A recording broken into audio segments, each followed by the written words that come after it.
Schaffer. I'm a married man, and I wanted to have a kid. And we went to every in vitro fertilization clinic, every assisted pregnancy department all across Britain, because it's free.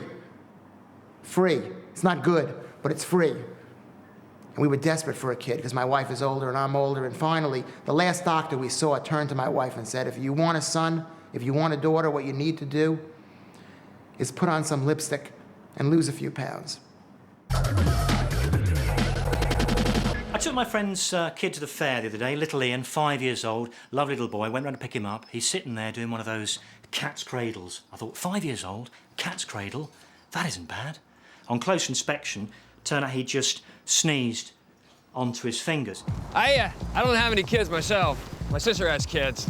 I like them, they're fine and dandy. I don't have any problem with them, but the youngest one is actually at that potty training stage. Sometimes he wears the underwear and sometimes he wears the nappies, but she doesn't call it underwear. She wants to make it like a big event, so she called them big boy pants. And I never knew big boy pants actually had fucking, like the X-Men on them. But still, he gets excited, he's stoked. He wants to show me, big boy pants, big boy pants, big boy pants.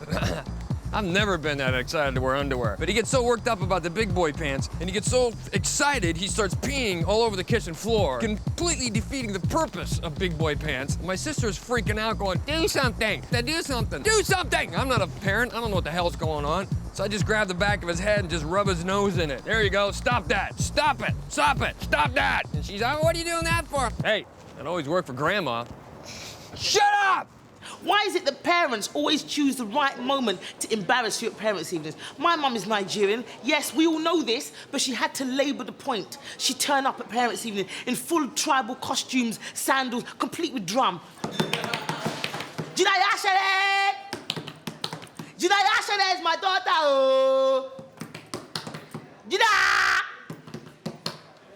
The other kids used to say to me, is that your mum? And I'd be like, no, I'm from Peckham. True story. I bought my grandfather a photograph frame for Christmas one year. And it had a fake photograph of some made-up family to show you where the photograph went.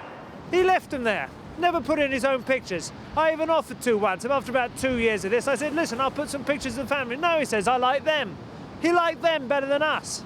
And it's the most wonderful thing when you see your baby coming out of the one you love's front bum, right? And it's like, it's the best thing in the world. She's there like that, giving birth to your child, and you're there trying to support her, and then this happens. Like this.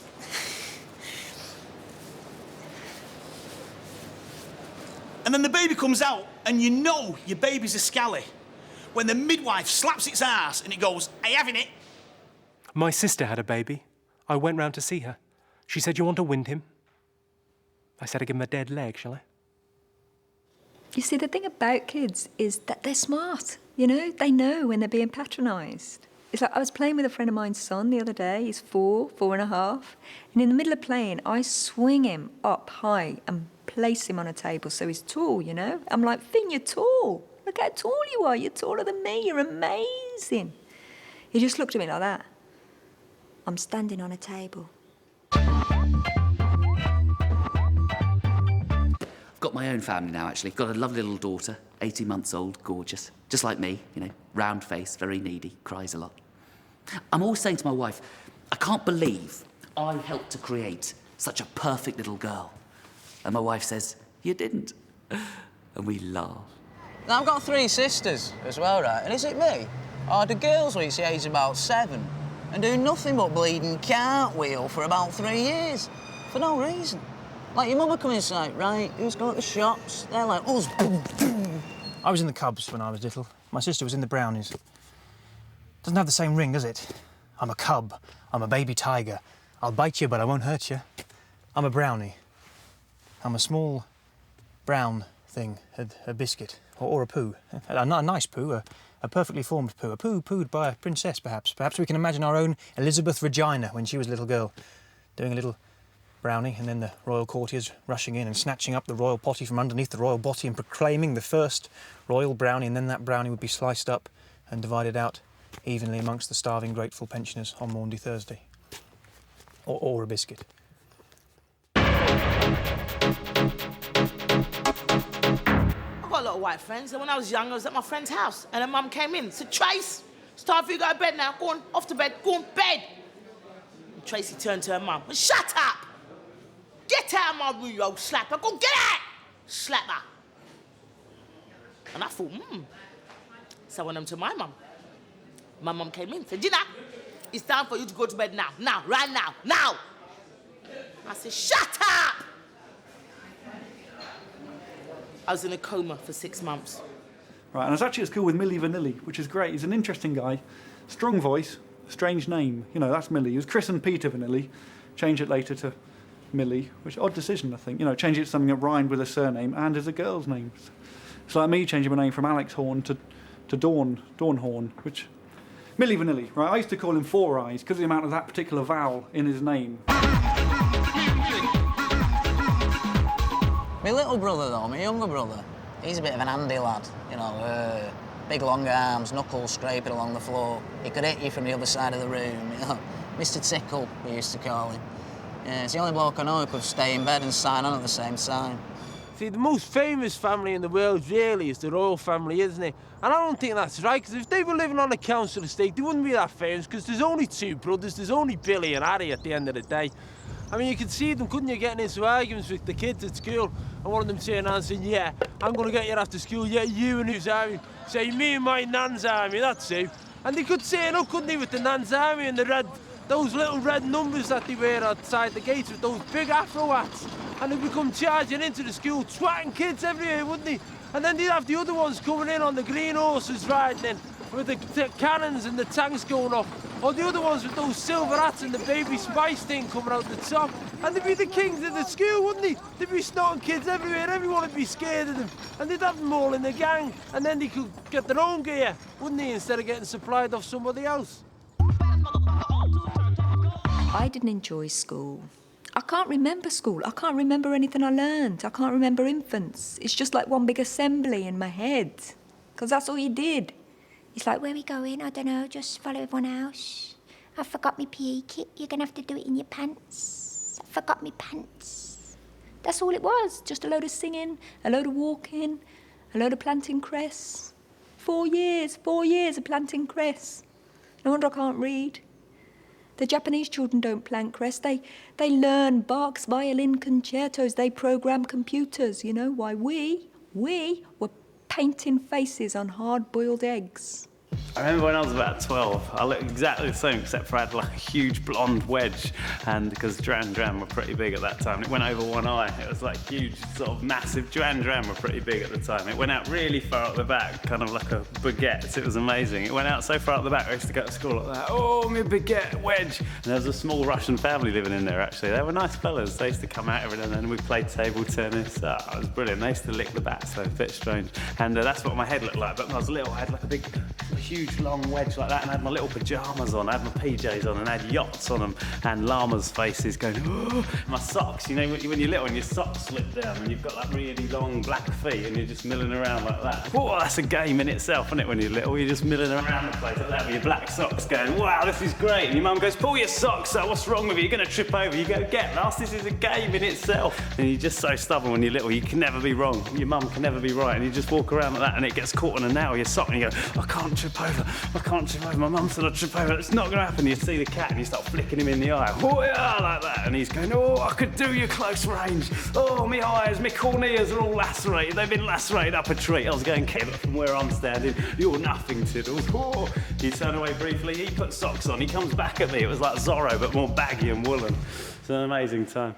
Every weekend was the same in my house. My mother would go out shopping. I'd sit at home in front of the telly. I'd have one eye on the telly watching Swap Shop, and the other eye scour in the living room to see what I could swap before she got back. Because you could tell, right? You could tell that the kids that were phoning in weren't swapping their own things. You get on line 1, we've got Darren, age 7, from Leicester. He'd like to swap a Black & Decker workmate for Buckaroo. Or on line 2, we've got Karen. Hello, my name's Karen and I'm 4.5.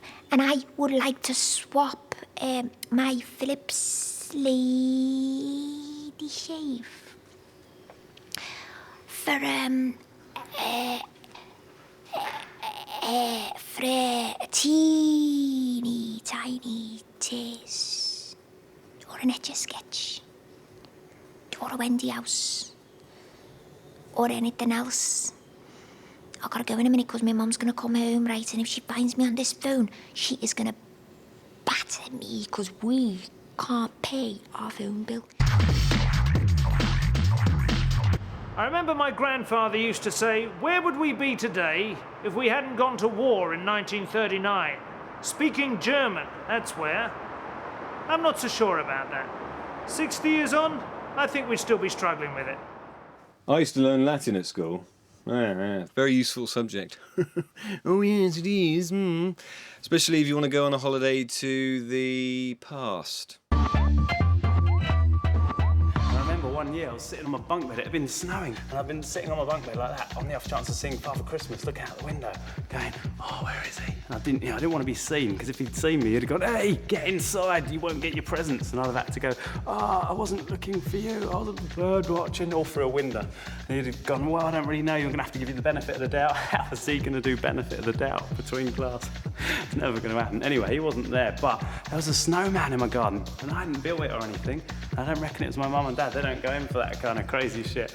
And the thing is, right, I know I was only young, and I was only little, but I know what I saw. It definitely moved. I'm not lying to you, it definitely moved. Because he was a long way away.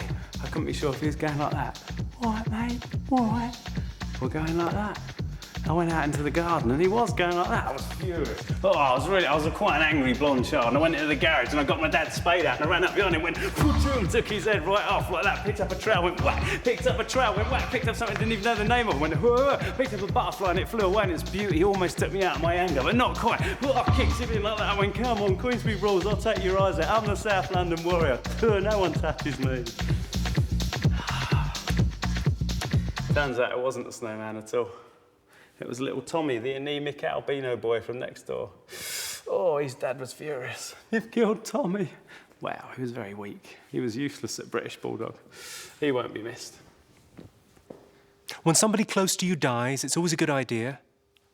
Move seats.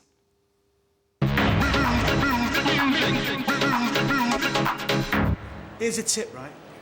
Don't get your granddad babysitting for you, right? My granddad babysat for us the other week. I gets in, he's there, and he's got this massive, massive box of cornflakes, and he's poured them all over the table, all over the dining room table. No sign of the kids. So I said, Grandad, where's the kids? What's going on? He said, never mind the kids. Never mind the kids. That is the hardest jigsaw I have ever done. I'm kind of worried about the time my daughter's kind of 5, 6 years old, and I've got to play the big, tough, protective daddy figure. You know, and I'll be tucking her up in bed, and she'll be saying, Daddy, I'm scared of the dark. And I'll be like, well, do you know what I used to do when I was little and I got scared? I used to piss the bed. Oh, don't do that.